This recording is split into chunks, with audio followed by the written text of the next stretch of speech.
वाली है। आज राजभवन के जलभूषण इस राज्यपाल महोदय के निवास स्थान का तथा क्रांति गाथा इस बंकर म्यूजियम का संग्रहालय का उद्घाटन यहाँ पर भारत के माननीय प्रधानमंत्री श्री नरेंद्र मोदी जी के करकमलों से संपन्न हुआ है और यहाँ पर उनके आगमन के लिए उनका बहुत बहुत स्वागत मैं शब्द सुमनों से करती हूँ।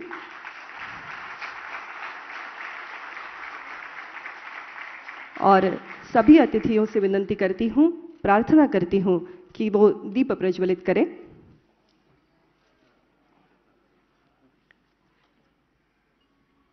देशाचे आदरणीय पंतप्रधान महोदय, महाराष्ट्र राज्याचे सन्माननीय राज्यपालजी महोदय, त्याचबरोबर महाराष्ट्र राज्याचे मुख्यमंत्री, माननीय उपमुख्यमंत्री, सर्व मान्यवरांना विनंती आहे की आपण दीप प्रज्वलन सोहळ्यात सहभागी व्हावं।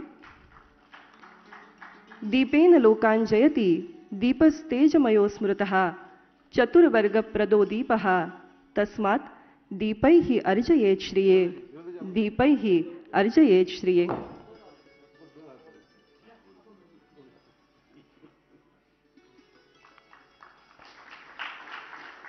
धन्यवाद।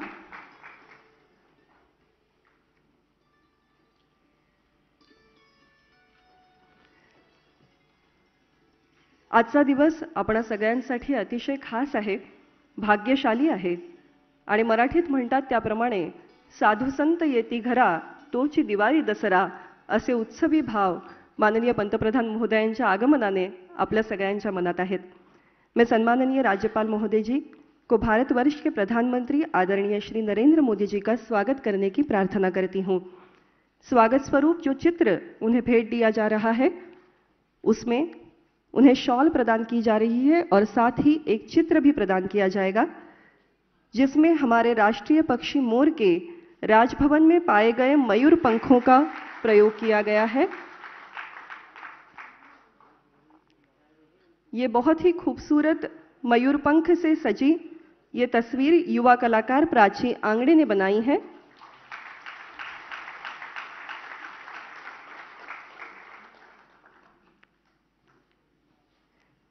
धन्यवाद। मी प्रधान सचिव संतोष कुमारजी यांना विनंती करते की त्यांनी या प्रगतिशील महाराष्ट्राचं नेतृत्व करणारे महाराष्ट्र राज्याचे आदरणीय मुख्यमंत्री श्री उद्धवजी ठाकरे यांचं स्वागत करावं।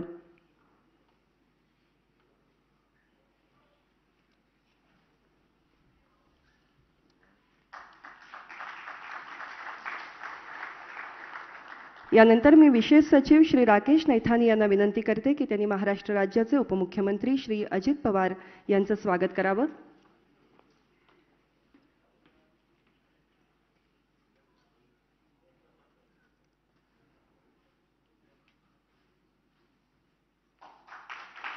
प्रधान सचिव संतोष कुमारजी यांना विनंती करते की त्यांनी महाराष्ट्र राज्याचे सार्वजनिक बांधकाम मंत्री श्री अशोकजी चव्हाण यांचं स्वागत करावं।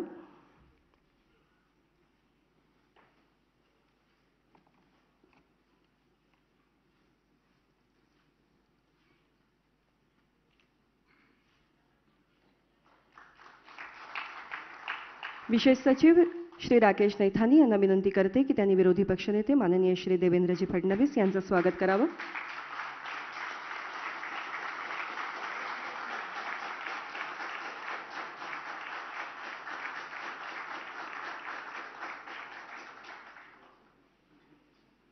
धन्यवाद। स्वतंत्रता का अमृत महोत्सव मनाया जा रहा है। इस अवसर पर यह हमारा कर्तव्य है कि हम उन सभी को याद करें जिन्होंने स्वतंत्रता के लिए प्रदीर्घ संघर्ष में योगदान दिया, जिसमें सशस्त्र क्रांतिकारी अग्रिम हैं। क्रांतिकारी कैसे होते हैं? मनस्वी म्रियते कामम कार्पण्यम न तु गच्छति अपि निर्वाण मायाति नानलो याति शीतताम। देशभक्त गुलामी के अपमान को सहन करने की अपेक्षा मृत्यु स्वीकार करता है। वो खुद मिट जाता है लेकिन क्रांति की ज्वाला को बुझने नहीं देता। अशाच भावनेने ज्यांनी देशासाठी प्राणांची आहुती दिली त्या राष्ट्रवीरांची क्रांतिगाथा मांडणाऱ्या आज ज्याचं उद्घाटन झालं आहे त्या क्रांतिगाथा दालनाची एक झलक आपण पाहणार आहोत पुढील ध्वनिचित्रफितीतून। एव्ही प्लीज।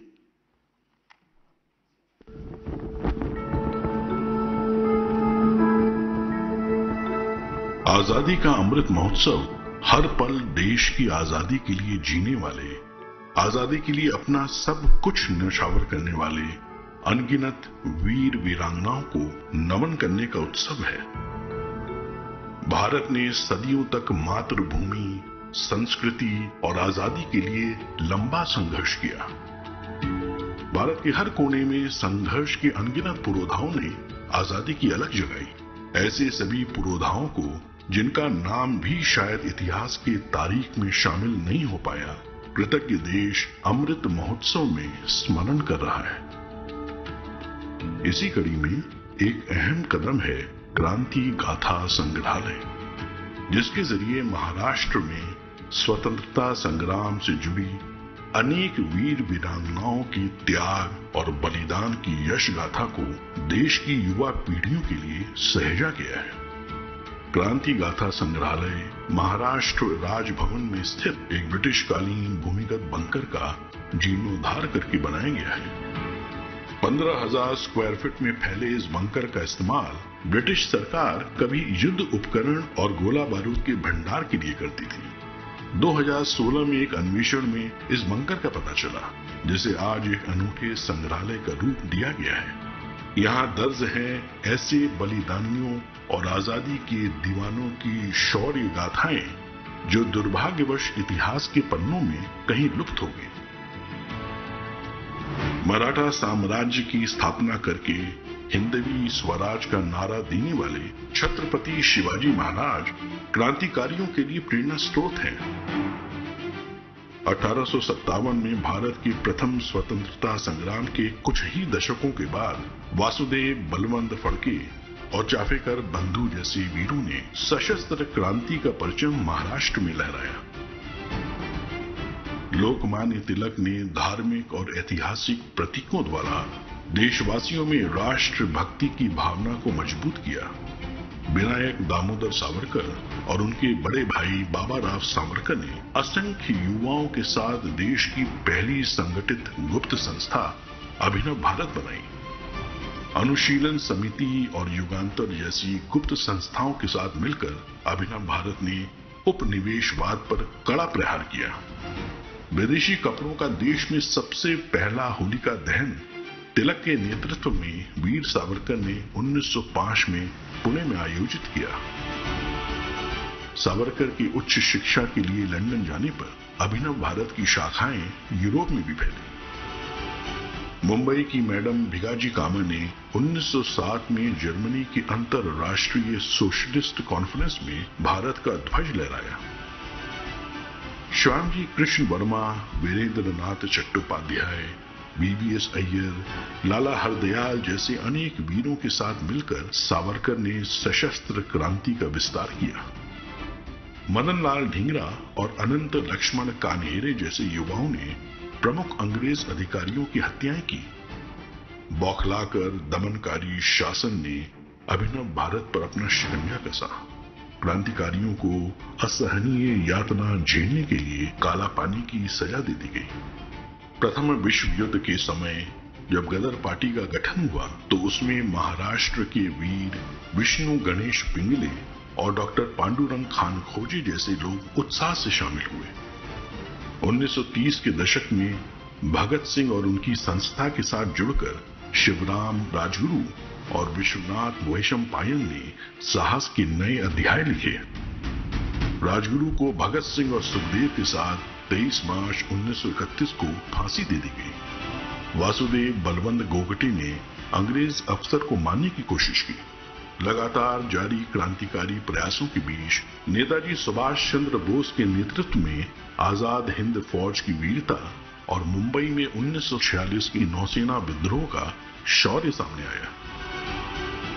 आजादी के अनगिनत दीवानों के पराक्रम के सामने साम्राज्यवादी सोच आखिरकार बेबस हुई और भारत सन 1947 में आजाद हुआ। क्रांति गाथा संग्रहालय हमारे स्वतंत्रता सेनानियों के योगदान को संरक्षित करने के लिए एक तीर्थ स्थल से कम नहीं है। आज जब देश महान व्यक्तित्वों के जीवन से प्रेरणा लेकर राष्ट्र निर्माण के संकल्पों की सिद्धि के लिए तेज गति से बढ़ रहा है, तो क्रांति गाथा जैसी पहल हर देशवासी को गर्व से भर देती है। जय हिंद। क्रांतिगाथा हे संग्रहालय नक्कीच मुंबईच्या वैभवामध्ये भर घालणारं असं। या महाराष्ट्र राज्याचं नेतृत्व करणारे माननीय मुख्यमंत्री महोदय श्री उद्धवजी ठाकरे यांची कॅमेरावर असलेली हुकूमत सुद्धा आपल्याला ठाऊक आहे। त्यांनी महाराष्ट्राचं आणि मुंबईचं विहंगम दर्शन आपल्याला घडवलेलं आहे आणि आज त्यांच्या कलाकार नजरेतून या दोन्ही वास्तूंकडे ते कसं पाहतात हे जाणून घेणं नक्कीच उद्बोधक असेल। यानंतर मी महाराष्ट्र राज्याचे माननीय मुख्यमंत्री श्री उद्धवजी ठाकरे यांना विनंती करते की त्यांनी सभेला संबोधित करावं।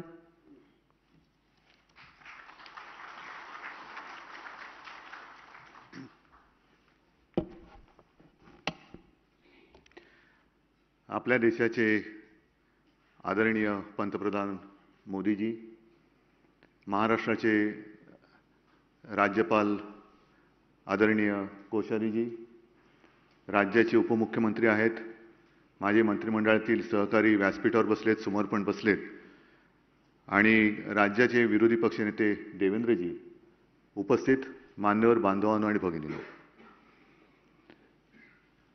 काय बोलायचं पंचायत आहे, कारण कोणत्या नजरेने बघतोय हा प्रश्न थोडा या बाबतीत विचित्र आहे। कारण ज्या एका कार्यक्रमासाठी आपण जमलेलो आहोत, एक 2-3 महिन्यापूर्वीच ह्या दरबार हॉलचं लोकार्पण झालं।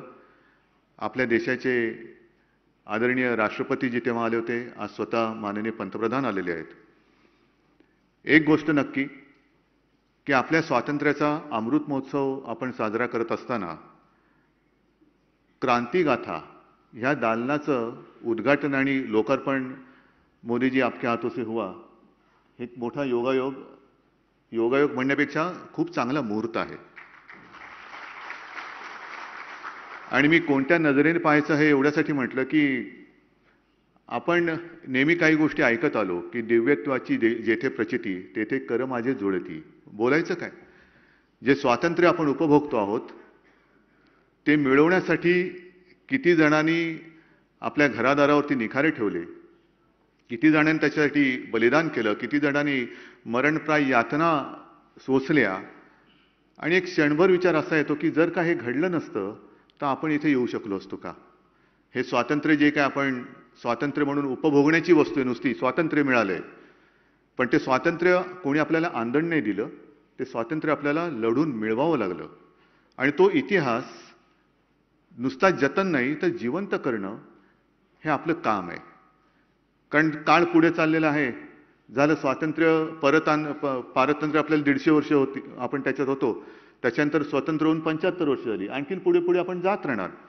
पण ते जात असताना आपल्याला ह्या ज्या काही गोष्टी पुढच्या पिढीला द्यायच्या आहेत ते काम जर का आपण केलं नाही तर मला असं वाटतं आपण आपल्या कर्तव्याला मुक्त आहोत। आणि म्हणून आज एक अप्रतिम म्हणजे एक 2016 साली हा एक भुयार म्हणा खंदक म्हणा आपल्याला सापडला। त्यावेळेचे राज्यपाल महोदय विद्यासागररावजी होते, ते पण मला सांगत होते की उद्धवजी कभी आओ तो सही, देखो तो सही। तेव्हा काही येणं झालं नाही आणि मनात विचार असा होता की एक खंदक आणि भुयार जाऊन बघून करायचं काय, पण आज अप्रतिम त्याचा उपयोग होतो आहे। आणि आता आपण जी फिल्म बघितली त्याच्यात एक शब्द फार मला महत्त्वाचा वाटला की तीर्थक्षेत्र, तीर्थस्थळ हे एक तीर्थस्थळ आहे। कारण सगळे क्रांतिकारक ज्ञात अज्ञात मध्ये 1 मेच्या आपल्या महाराष्ट्र दिनी महाराष्ट्र राज्याच्या वतीने आपण एक पुस्तक प्राथमिक स्वरूपात एक केलेलं आहे, कारण अजून माहिती गोळा होते, ज्याला आपण म्हणतो ज्ञात अज्ञात। हे असे अनेक क्रांतिकारक ज्यांनी ज्यांनी आपल्यासाठी त्याग केला त्यांचं एक कुठेतरी संकलन व्हायला पाहिजे, एक निदान एक आठवण म्हणा, माहिती म्हणा, ती आपण त्या पुस्तकात दिलेली आहे। आणि म्हणून मला असं वाटतं की नुसतं बोलत बसण्यापेक्षा ह्या क्रांतिकारकांनी आपल्यासाठी ज्या ज्या काही गोष्टी केलेल्या आहेत, त्याग केलेल्या आहेत, त्याच्यापैकी एक जरी काही कण आपण आपल्या देशासाठी करू शकलो तर मला वाटतं की त्यांचे जे काही त्याग आणि बलिदान त्यांनी केले ते कृतार्थ होतील। बाकी ह्या वास्तूचं जसं नूतनीकरण झालं तसंच जलभूषण जिकडे आपले राज्यपाल महोदयांचं निवासस्थान आहे, बहुत बड़ा अच्छा मकान बना है आप। एक्सचेंज करणार नाही, पण ते मी बघितलं आणि मनापासून सांगतो की काळ बदलत असला तरी हा सगळा जो ही जी सगळी या परिसरातले वास्तू आहेत त्या इतिहासाच्या पाऊलखुणा आणि एक वारसा जपणारे आहेत. त्याला कुठेही धक्का न लावता त्याचं नूतनीकरण करणं, आधुनिकीकरण करणं आणि ते सुद्धा आत्ताच्या काळाला जे काही तंत्रज्ञान उपलब्ध आहे त्याचा वापर करून करणं हे खूप मोठं काम आहे. आणि कलात्मक नजरेने पाहिलं तर एकही कानाकोपरा असा नाहीये की जिकडे असं काहीतरी विचित्र घडलेलं आहे. प्रत्येक कण जर बघाल, प्रत्येक हा सुद्धा हॉल आणि ते सुद्धा प्रत्येक ठिकाणी अत्यंत कलात्मक नजरेतून त्याचं एक नूतनीकरण केलेलं आहे. म्हणून मी सर्वांना धन्यवाद देतो आणि मला या दालनाच्या उद्घाटन प्रसंगी उपस्थित राहण्याचं भाग्य मिळालं. हे खूप मोठं एक माझ्या आयुष्यातलं जे काही क्षण सार्थकी लागतात म्हणतात त्यातला हा एक क्षण आहे. मी पुन्हा एकदा सगळ्यांना धन्यवाद देतो आणि माननीय पंतप्रधान सुद्धा धन्यवाद देतो की तुम्ही तुमच्या व्यस्त कार्यक्रमातून खास करून इथे आलात. आपल्याला धन्यवाद. राज्यपाल महोदयजी, पुन्हा एकदा तुमचं सगळ्यांचं अभिनंदन. अशोकरावांचं पण अभिनंदन, कारण त्यांच्या खात्याने हे नूतनीकरण केलेलं आहे. धन्यवाद. जय हिंद, जय महाराष्ट्र.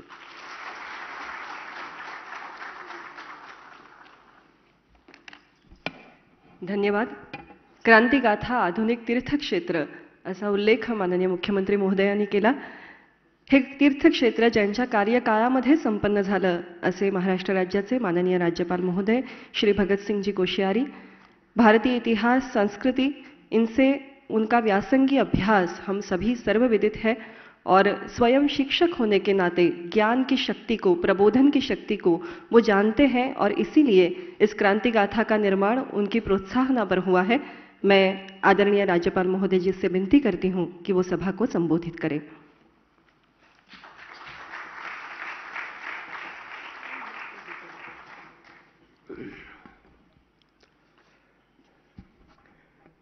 आदरणीय प्रधानमंत्री जी, हमारे माननीय मुख्यमंत्री उद्धव जी, माननीय उप मुख्यमंत्री श्री अजित जी, पीडब्ल्यू मंत्री श्री अशोक जी, नेता प्रतिपक्ष श्री देवेंद्र फडणवीस जी, हमारे चीफ जस्टिस श्रीमान दत्ता जी, यहाँ उपस्थित सभी जनप्रतिनिधिगण, सभी प्रबुद्धजन, भाइयों बहनों और मीडिया के साथियों,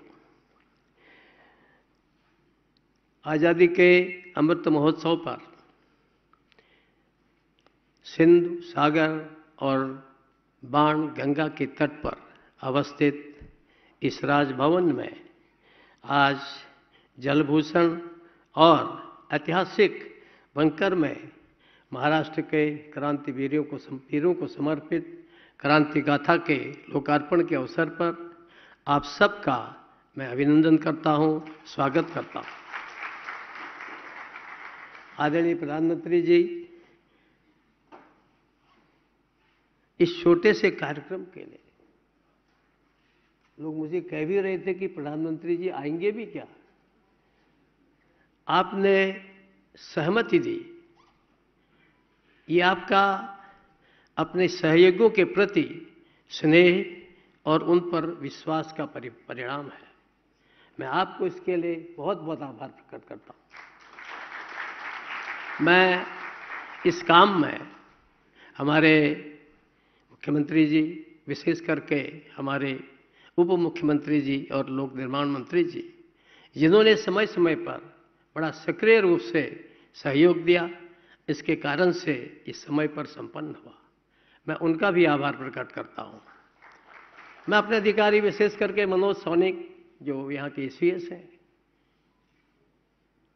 जब उन्होंने देखा कुछ देर हो रही है, प्रधानमंत्री आने वाले हैं, तो जाने कहाँ से फौज इकट्ठा करके कर्मचारी, अधिकारी, ऐसे सारे लोगों को इकट्ठा करके समय पर पूरा करने में बड़ा सहयोग दिया. उनको और उनके सभी सहयोगी अधिकारियों, इंजीनियरों को भी मैं धन्यवाद देता हूं. मैं विशेष करके अपने जो मजदूर हैं, आप जानते हैं कि हमारे प्रधानमंत्री जी का एक प्रमुख प्रार्थना है. अब अक्सर पहले अपने भाषण में वो बोलते थे, वैष्णव जन तो तेने कहिए जो पीर पराई जाने रे.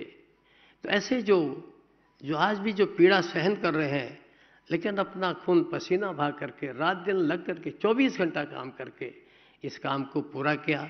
ऐसे मैं अपने श्रमिकों और मजदूर भाइयों को भी अभिनंदन करता हूं, उनके प्रति भी आभार प्रकट करता हूं। मैं इस क्रांति गाथा के लिए, अभिनव प्रयोग के लिए प्रसिद्ध इतिहासकार भाई विक्रम संपत को, ये उनकी संकल्पना थी और उस संकल्पना को पूरा करने के लिए मेरे सहयोगी, मेरे ओएसडी नैथानी ने जन सहयोग से, बाह्य सहायता से इतना बड़ा कार्यक्रम, इतना बड़ा प्रोजेक्ट किया।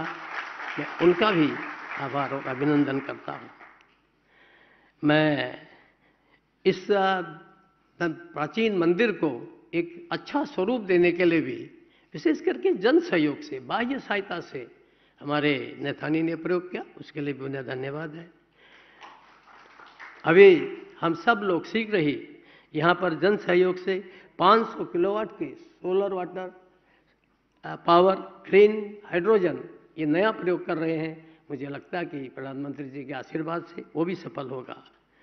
राजभवन में प्रतिदिन 100 से भी अधिक आगंतुक आते हैं। यहाँ पर देश विदेश से, विदेशों के भी राज्याध्यक्ष, प्रधानमंत्री और एम्बेसडर और कंसल जनरल तो अक्सर लगभग हर हफ्ते ही आते रहते हैं और उन लोगों को उत्सुकता रहती है देखने की राजभवन को, इसके माध्यम से प्रदेश को जानने की उनकी उत्सुकता रहती है।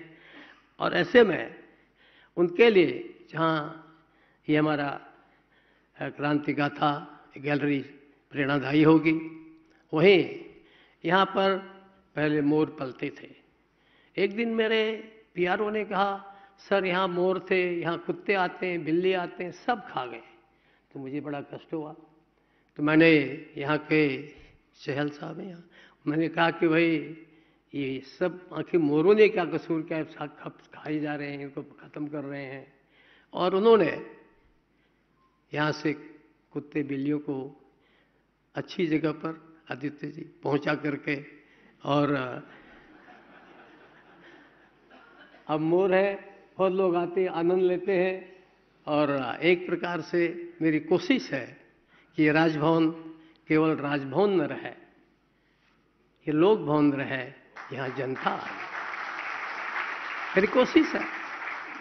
मैंने पूरे आदरणीय प्रधानमंत्री जी, पूरे कोविड काल में भी मेरे डॉक्टर, मेरे साथी मुझे कहते थे, अरे राज्यपाल जी क्यों कर रहे हो, क्यों लोगों को समय दे रहे हो।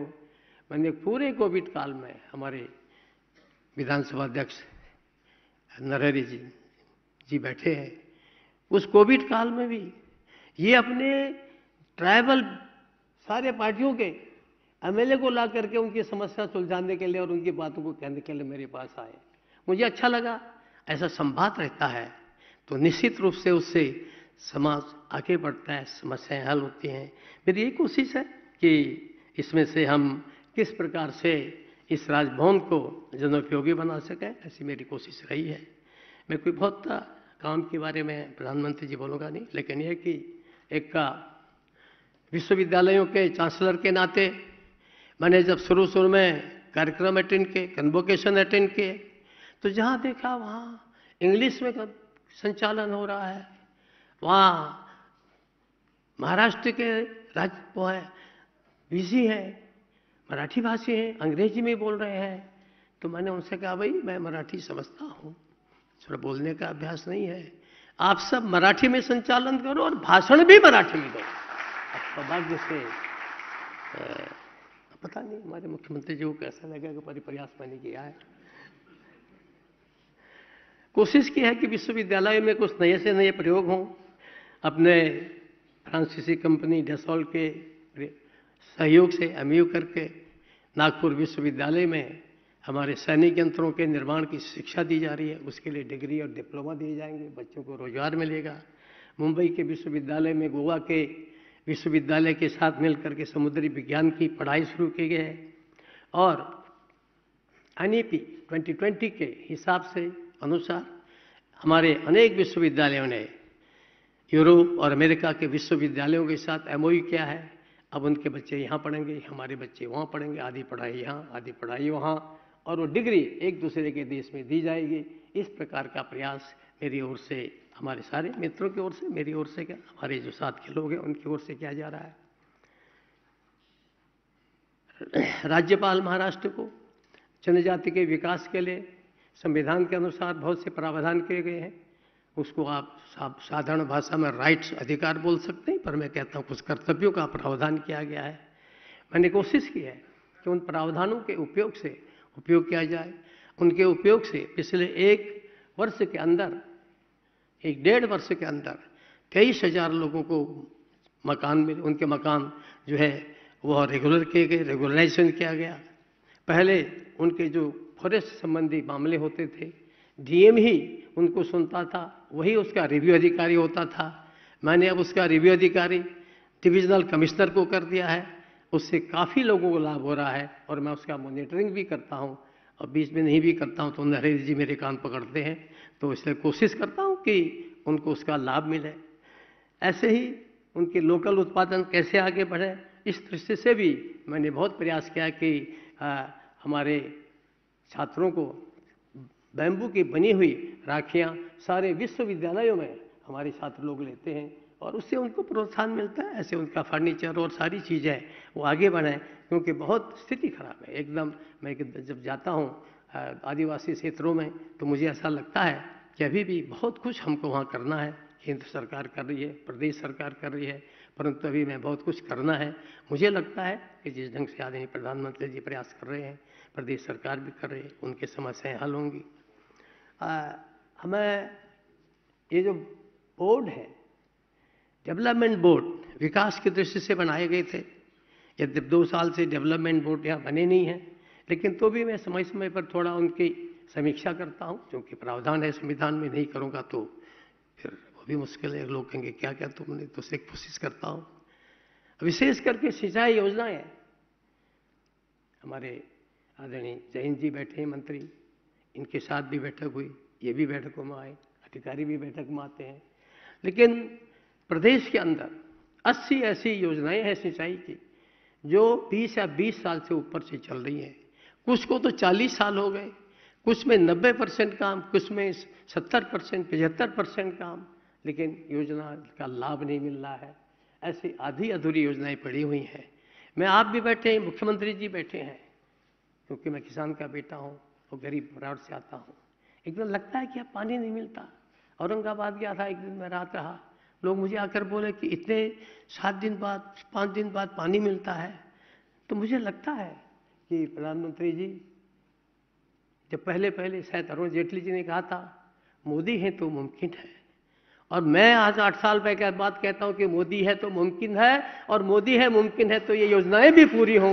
ये मैं आपसे विनम्र प्रार्थना करता हूं, क्योंकि मेरे जैसे सामान्य आदमी को इतने बड़े राज्य की, इतने सुंदर राज्य की एक राज्य सेवक के रूप में जिम्मेदारी दी है, तो ये अगर पूरे हो जाएगा तो मैं सोचता हूँ कि एक प्रकार से आपने जो मुझे यहाँ भेजा है, यहाँ आना मेरे लिए सार्थक होगा, या मैं मानूंगा कि मेरा यहाँ आना सार्थक हुआ है।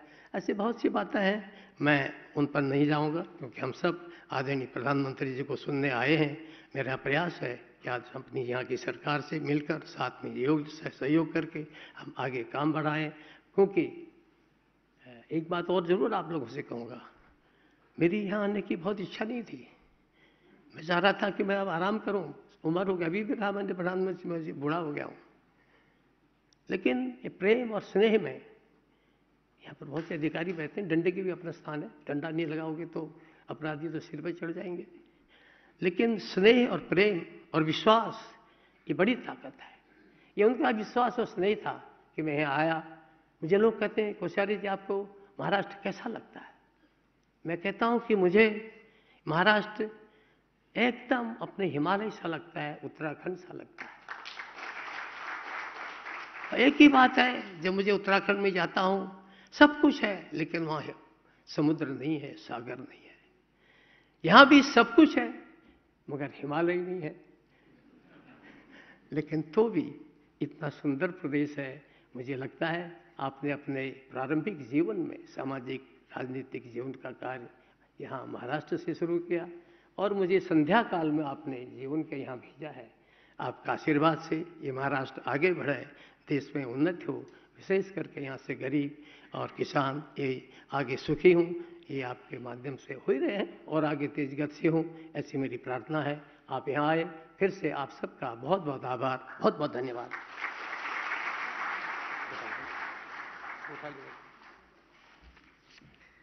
माननीय राज्यपाल महोदय जी का बहुत बहुत धन्यवाद। एक जुनं संस्कृत वचन आहे, शस्त्रेण रक्षिते राष्ट्रे शास्त्र प्रचर्चा प्रवर्तते। जब देश राष्ट्र शस्त्र संपन्न होता है तभी वहां पर शास्त्रों का विकास हो सकता है, और जिनके वक्तृत्व में और नेतृत्व में इसी विचार की आभा हमें दिखाई देती है, ऐसे हैं हमारे भारत के प्रधानमंत्री माननीय श्री नरेंद्र जी मोदी।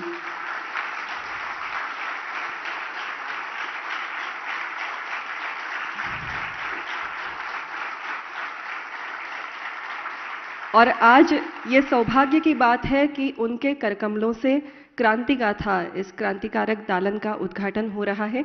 त्यांच्या शुभ हस्ते क्रांतिगाथा या दालनाचं उद्घाटन होणं ही खरोखरच आपणा सगळ्यांसाठी सौभाग्याची गोष्ट आहे। त्यांचं इथे झालेलं आगमन आपणा सगळ्यांचा उत्साह, आनंद वाढवणारं असं। यानंतर मी भारत देशाचे माननीय प्रधानमंत्री पंतप्रधान श्री नरेंद्रजी मोदी यांना विनंती करते की त्यांनी सर्वांना मार्गदर्शन करावं।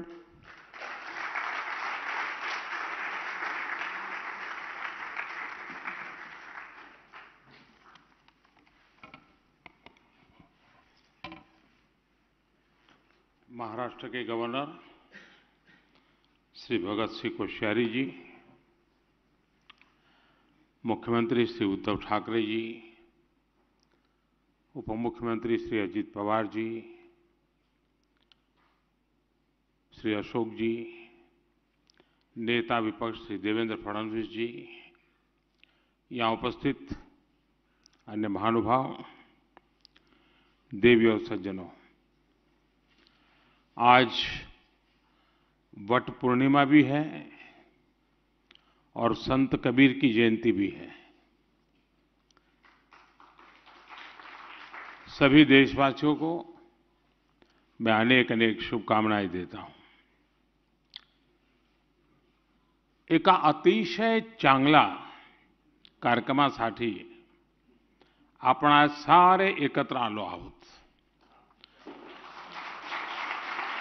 स्वातंत्र्य समरातील वीरांना समर्पित क्रांतिगाथा ही वास्तू समर्पित करताना मला अतिशय आनंद होतो आहे।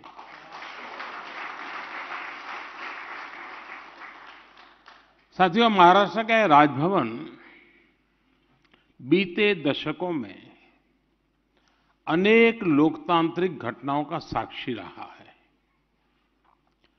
ये उन संकल्पों का भी गवाह रहा है जो संविधान और राष्ट्र के हित में यहां शपथ के रूप में लिए गए।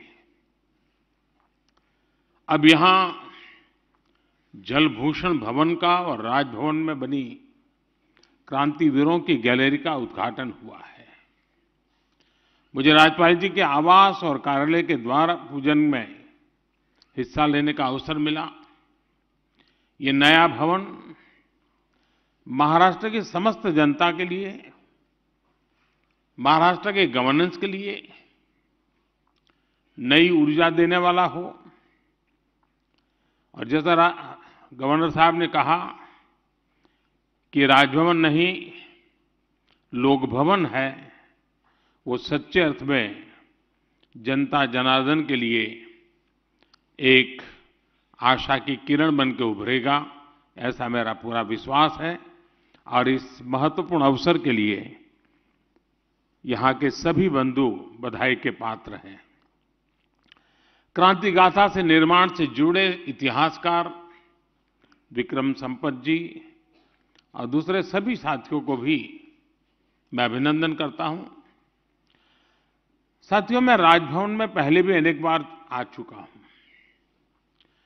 यहां कई बार रुकना भी हुआ है। मुझे खुशी है कि आपने इस भवन के इतने पुराने इतिहास को, इसके शिल्प को संजोते हुए आधुनिकता का एक स्वरूप अपनाया है। इसमें महाराष्ट्र की महान परंपरा के अनुरूप शौर्य, आस्था, आध्यात्म और स्वतंत्रता आंदोलन में स्थान की भूमिका को भी दर्शन होते हैं। यहां से वो जगह ज्यादा दूर नहीं है जहां से पूज्य बापू ने भारत छोड़ो आंदोलन की शुरुआत की थी। इस भवन ने आजादी के समय गुलामी के प्रतीक को उतरने और तिरंगों को शान से फहराते हुए देखा है। अब जो ये नया निर्माण हुआ है, आजादी के हमारे क्रांतिकारी को जो यहां स्थान मिला है, उससे राष्ट्रभक्ति के मूल्य और सशक्त होंगे। साथियों, आज का ये आयोजन इसलिए भी महत्वपूर्ण है क्योंकि देश अपनी आजादी के 75 वर्ष आजादी का अमृत महोत्सव मना रहा है। ये वो समय है जब देश की आजादी, देश के उत्थान में योगदान देने वाले हर वीर वीरांगना, हर सेनानी, हर महान व्यक्तित्व, उनको याद करने का ये वक्त है। महाराष्ट्र ने तो अनेक क्षेत्रों में देश को प्रेरित किया है। अगर हम सामाजिक क्रांतियों की बात करें तो जगत गुरु श्री संत तुकाराम महाराज से लेकर बाबा साहब आम्बेडकर तक समाज सुधारकों की एक बहुत समृद्ध विरासत है। यहां आने से पहले मैं देहू में था, जहां संत तुकाराम शिला मंदिर के लोकार्पण का सौभाग्य मुझे मिला। महाराष्ट्र में संत ज्ञानेश्वर, संत नामदेव, समर्थ रामदास, संत चोखा मेला जैसे संतों ने देश को ऊर्जा दी है। अगर स्वराज की बात करें तो छत्रपति शिवाजी महाराज और छत्रपति संभाजी महाराज का जीवन आज भी हर भारतीय में राष्ट्रभक्ति की भावना को और प्रबल कर देता है। जब आजादी की बात आती है तो महाराष्ट्र ने तो ऐसे अनगिनत वीर सेनानी दिए जिन्होंने अपना सब कुछ आजादी के यज्ञ में आहुत कर दिया। आज दरबार हॉल से मुझे समंदर का विस्तार दिख रहा है तो हमें स्वातंत्र वीर विनायक दामोदर सावरकर जी की वीरता का स्मरण आता है। उन्होंने कैसे हर यातना को आजादी की चेतना में बदला, वो हर पीढ़ी को प्रेरित करने वाला है। साथियों, जब हम भारत की आजादी की बात करते हैं तो जाने अनजाने उस कुछ घटनाओं तक सीमित कर देते हैं, जबकि भारत की आजादी में अनगिनत लोगों के तप और उनकी तपस्या शामिल रही है। स्थानीय स्तर पर हुई अनेक घटनाओं का सामूहिक प्रभाव राष्ट्रीय था। साधन अलग थे लेकिन संकल्प एक था। लोकमान्य तिलक ने अपने साधनों से, तो उन्हीं की प्रेरणा पाने वाले चापेकर बंधुओं ने अपने तरीके से आजादी की राह को प्रशस्त किया।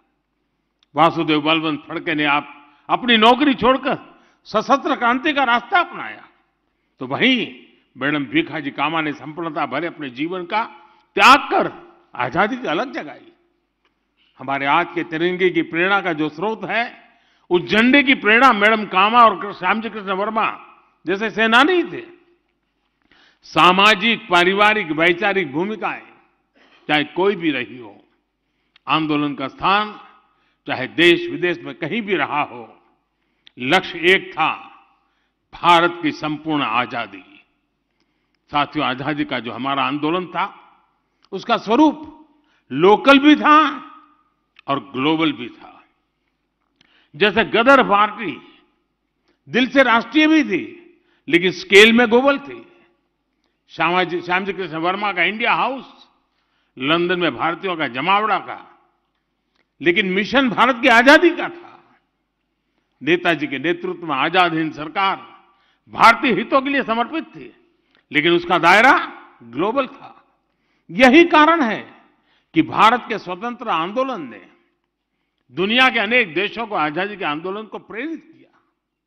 लोकल से ग्लोबल की यही भावना हमारे आत्मनिर्भर भारत अभियान की भी ताकत है। भारत के लोकल को आत्मनिर्भर अभियान से राष्ट्रीय और अंतर्राष्ट्रीय स्तर की पहचान दी जा रही है। मुझे विश्वास है क्रांतिवीरों की गैलरी से यहां आने वालों को राष्ट्रीय संकल्पों को सिद्ध करने की नई प्रेरणा मिलेगी। देश के लिए कुछ कर गुजरने की भावना बढ़ेगी। साथियों, बीते 7 दशकों में महाराष्ट्र ने राष्ट्र के विकास में हमेशा से महत्वपूर्ण भूमिका निभाई है। मुंबई तो सपनों का शहर है ही है। महाराष्ट्र ऐसे अनेक शहर हैं जो 21वीं सदी में देश के ग्रोथ सेंटर होने वाले हैं। इसी सोच के साथ एक तरफ मुंबई के इंफ्रास्ट्रक्चर को आधुनिक बनाया जा रहा है, तो साथ ही बाकी शहरों में भी आधुनिक सुविधाएं बढ़ाई जा रही हैं। आज जब हम मुंबई लोकल में होते हैं, अभूतपूर्व सुधार को देखते हैं, जब अनेक शहरों में मेट्रो नेटवर्क के विस्तार को देखते हैं, जब महाराष्ट्र के कोने कोने को आधुनिक नेशनल हाईवे से जुड़ते हुए देखते हैं, तो विकास के सकारात्मकता का एहसास होता है। हम सभी ये भी देख रहे हैं कि विकास की यात्रा में पीछे रह गए आदिवासी जिलों में भी आज विकास की नई आकांक्षा जागृत हुई है। साथियों, आजादी के इस अमृत काल में हम सभी को ये सुनिश्चित करना है कि हम जो भी काम कर रहे हैं, जो भी हमारी भूमिका है, वो हमारे राष्ट्रीय संकल्पों को मजबूत करें। यही भारत के तेज विकास का रास्ता है। इसलिए राष्ट्र के विकास में सबका प्रयास के आह्वान को मैं फिर दोहराना चाहता हूं। हमें एक राष्ट्र के रूप में परस्पर सहयोग और सहकार की भावना के साथ आगे बढ़ना है, एक दूसरे को बल देना है। इसी भावना के साथ एक बार फिर जल भूषण भवन को और क्रांतिवीरों की गैलरी के लिए भी मैं सबको बधाई देता हूं। और अब देखें,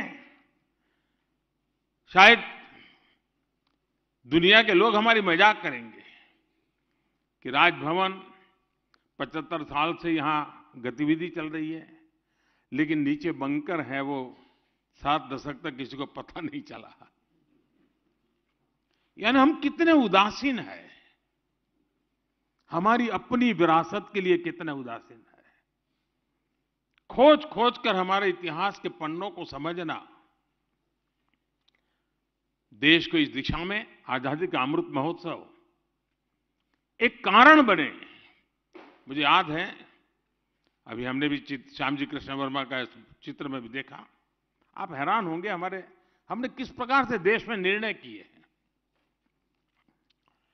श्याम जी कृष्ण वर्मा को लोकमान्य तिलक जी ने चिट्ठी लिखी थी और उनको कहा था कि मैं स्वातंत्र वीर सावरकर जैसे एक होनहार नौजवान को भेज रहा हूं, उसके रहने पढ़ने के प्रबंध में जरा आप मदद कीजिए।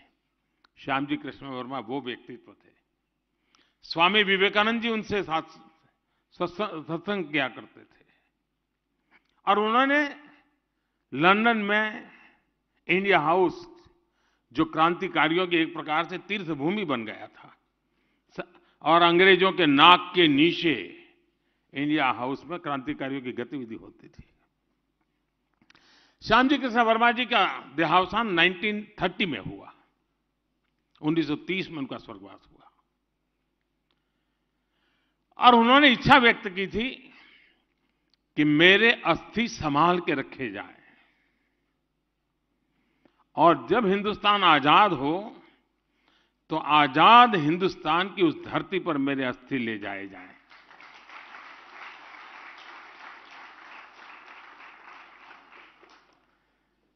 उन्नीस 1930 की घटना 100 साल होने को आए हैं, सुनकर के आपके भी रोंगटे खड़े हो रहे हैं। लेकिन मेरे देश का दुर्भाग्य देखिए, 1930 में देश के लिए मर मिटने वाले व्यक्ति, जिसकी एकमात्र इच्छा थी कि आजाद भारत की धरती पर मेरे अस्थि जाएं, ताकि आजादी का जो मेरा सपना है, मैं नहीं, मेरे अस्थि अनुभव कर ले, और कोई अपेक्षा नहीं थी। 15 अगस्त 1947 के दूसरे दिन ये काम होना चाहिए था कि नहीं होना चाहिए था?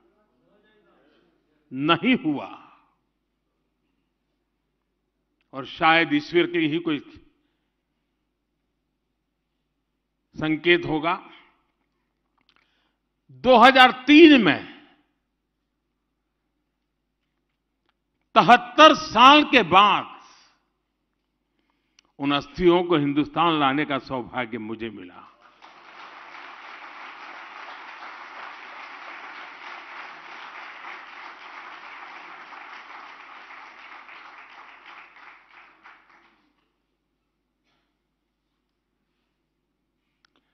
भारत मां के एक लाल के अस्थि इंतजार करते रहे दोस्तों, जिसको कंधे पर उठा करके मैं लाने का मुझे सौभाग्य मिला। और यही मुंबई के एयरपोर्ट पर मैं लाकर के उतरा था यहां, और यहां से वीरांजलि यात्रा लेकर के मैं गुजरात गया था। और कच्छ मांडवी उनका जन्म स्थान, वहां आज वैसा ही इंडिया हाउस बनाया है जैसा लंदन में था।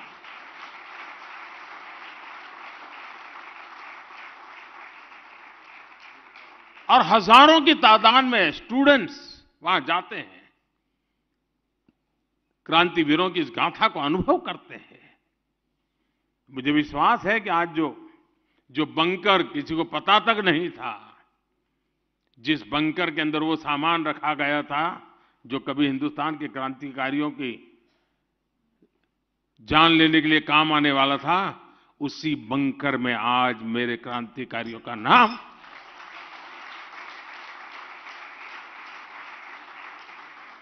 ये जज्बा होना चाहिए देशवासियों में जी, और तभी जाकर के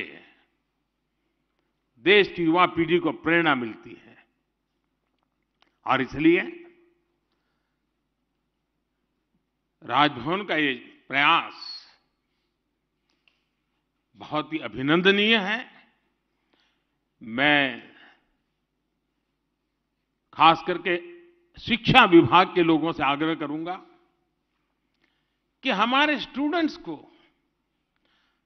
हम वहां तो ले जाते हैं, साल में एक बार टूर, 2 बार टूर करेंगे तो कोई बड़े बड़े पिकनिक प्लेस पर ले जाएंगे, थोड़ी आदत बना दें, कभी अंडमान निकोबार जाकर के उस जेल को देखें जहां वीर सावरकर ने अपनी जवानी खपाई थी, कभी इस बंकर में आकर के देखें कि कैसे कैसे वीर पुरुषों ने देश के लिए अपना जीवन खपा दिया था।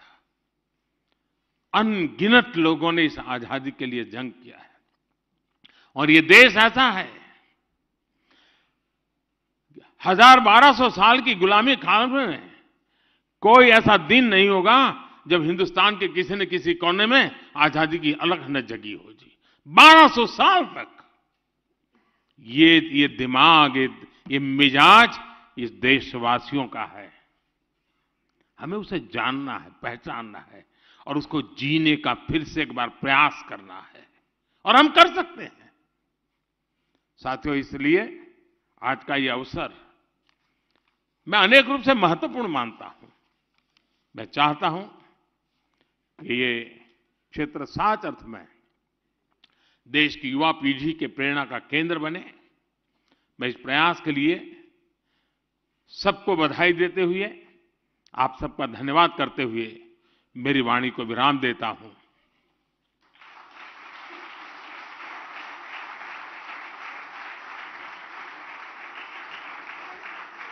भारत देश के प्रधानमंत्री माननीय श्री नरेंद्र जी मोदी जी का हार्दिक हार्दिक आभार। और मैं सभी से विनती करती हूं कि आप कृपया इसी सभागृह में मौजूद रहें। सर्व मान्यवरों से मनपूर्वक आभार। और प्रधानमंत्री ने राजभवन में क्रांति गाथा गैलरी का उद्घाटन किया। उन्होंने कहा कि आने वाले दिनों में ये जो क्रांति गाथा गैलरी है युवाओं को प्रेरणा देगी, देश सेवा करने का एक मौका भी मिलेगा। इसके साथ साथ उन्होंने कहा कि आज़ादी